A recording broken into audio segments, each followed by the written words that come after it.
Vous êtes sur TV5 Monde. Merci d'être fidèle à 64 minutes. Place à la une francophone.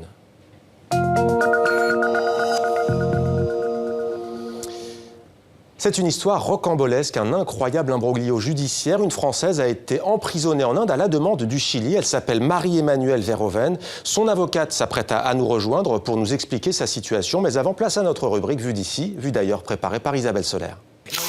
Nous sommes Canadiens et nous sommes là pour aider. Première assemblée générale de l'ONU pour le Premier ministre canadien. Première opération séduction aussi. D'être présent sur le Conseil de sécurité va aider le Canada à continuer d'être actif et engagé et créer des solutions à l'international. Justin Trudeau veut convaincre, le Canada se réengage. Il mérite donc un siège de permanent. Réponse de ses pairs en 2020. Sous le regard des migrants de Calais, un mur s'élève, celui que le gouvernement français fait construire pour dissuader tout passage. Ils ne veulent aller nulle part, sinon traverser pour retrouver leur famille en Angleterre. Financé à grands frais par la Grande-Bretagne qui redoute l'afflux, un mur inutile, selon la maire de Calais. Vous pouvez les arrêter, ces travaux, vous ? Je ne peux pas les arrêter, je n'ai pas cette autorité, ce n'est pas moi qui décide, c'est le gouvernement. En visite, le candidat Sarkozy a taclé les Anglais. Les Français n'ont pas vocation à être leurs douaniers.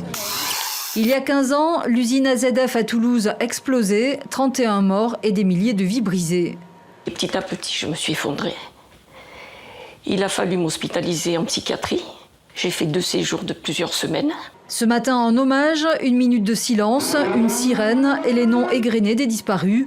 Avant un 3e procès en janvier, 15 ans après, les causes de l'explosion restent incertaines. Ils m'ont sélectionné pour représenter la France. Yeah!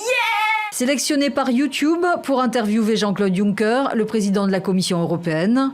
Mais attention, pas de zèle. Tu parles des lobbies des sociétés. À un moment, tu ne veux pas non plus te mettre et la Commission européenne et YouTube et tous les gens qui croient en toi à dos. Enfin, sauf si tu ne comptes pas faire long feu sur YouTube. Confier à quelqu'un qui a été ministre des Finances pendant 18 ans du plus grand paradis fiscal en Europe, la mission de lutter contre l'évasion fiscale, est-ce que ce serait pas finalement un petit peu comme désigner chef de police un braqueur de banque ? Ah mais non, c'est pas du tout ce qu'on avait dit. Problème, le brief menaçant a fait le tour de la toile. YouTube, version 2.0 du Téléprix qui croyait prendre. C'est un incroyable imbroglio judiciaire. Une Française a été incarcérée en Inde à la demande du Chili, pays d'Amérique du Sud. Elle s'appelle Marie-Emmanuelle Verhoeven. Elle est aujourd'hui libre, précisons-le, mais elle n'est pas tirée d'affaire pour autant. On en parle avec son avocate Clémence Witt. Bonsoir. Bonsoir. Merci d'être avec nous. Pour nos téléspectatrices et nos téléspectateurs qui ne connaissent pas l'histoire de cette femme, disons-le, cette affaire est peu médiatisée. Est-ce que vous pouvez nous dire qui est au juste Marie-Emmanuelle Verhoeven ? Marie-Emmanuelle Verhoeven est une ressortissante française qui a été arrêtée en Inde en février 2015, Inde où elle se trouvait en qualité de touriste pour faire une retraite bouddhiste.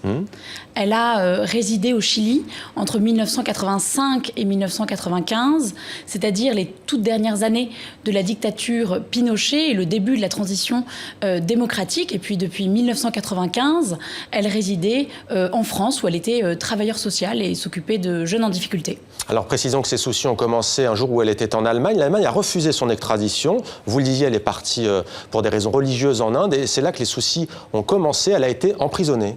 Absolument. Une première demande d'extradition chilienne a été émise en 2014 en Allemagne et la justice allemande, après avoir minutieusement étudié le dossier, a décidé de rejeter la demande, considérant que le dossier était vide et que c'était manifestement des considérations politiques qui motivaient cette demande. C'est la raison pour laquelle ma cliente s'est retrouvée libre, s'est rendue en Inde où elle a été à nouveau arrêtée sur le même fondement. Et vous avez obtenu sa libération au mois de juillet. Que lui reproche au juste la justice chilienne ? Pourquoi Santiago veut l'extradition de cette femme ?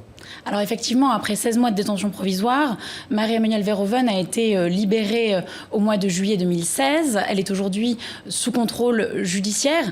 Si vous voulez, Marie-Emmanuelle Verhoeven n'a rien à voir avec l'assassinat du général Guzman.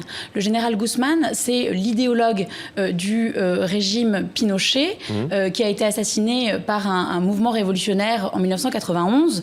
2 personnes ont été arrêtées et jugées à l'époque.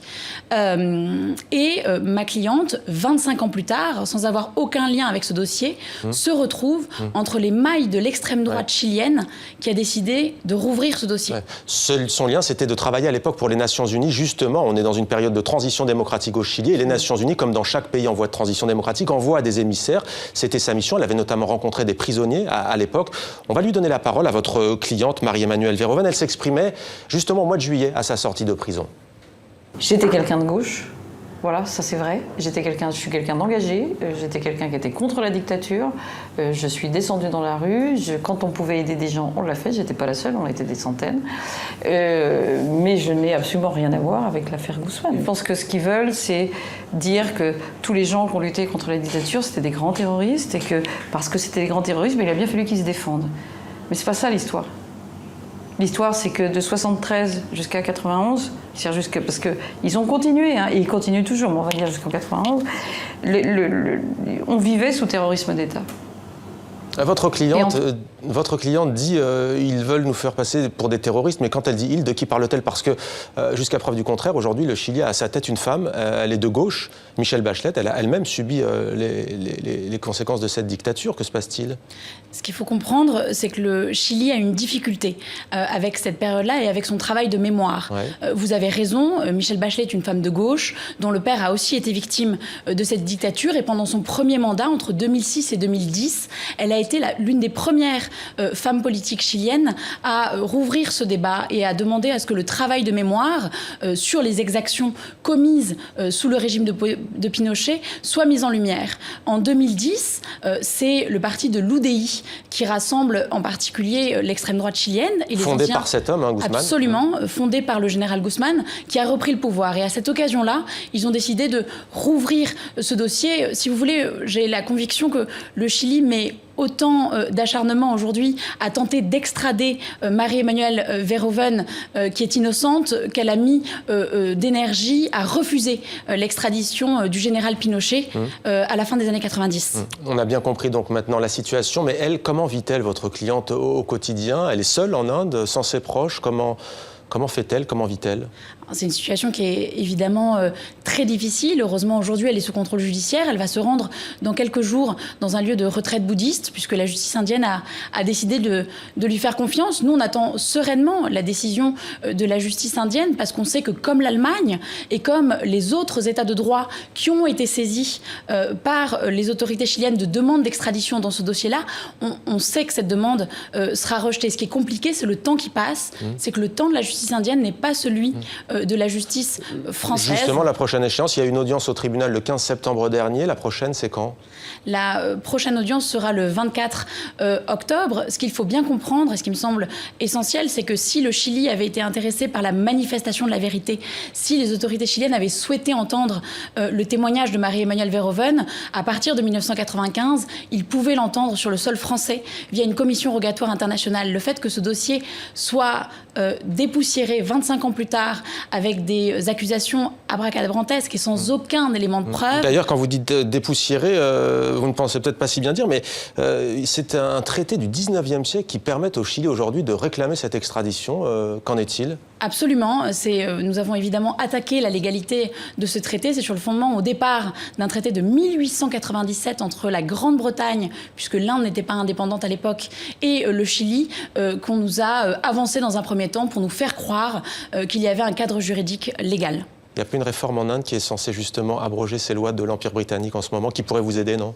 Non. C'est pas dans l'immédiat. En revanche, ce qui est important, c'est que l'Inde respecte le droit international et que, au regard du droit international, bien entendu, cette extradition est illégale, puisqu'on est dans un dossier à caractère politique, avec des risques évidemment de torture et de traitement inhumain dégradant si Marie-Emmanuelle Verhoeven devait être extradée. Quelques mots peut-être sur les autorités françaises. Est-ce que vous avez contacté le ministère français des Affaires étrangères? Est-ce que votre cliente se sent soutenue? Que demandez-vous aujourd'hui à la France? Bien entendu, la justice indienne est indépendante, mais au titre de la protection consulaire, le dossier est suivi de près par le ministère des Affaires étrangères français.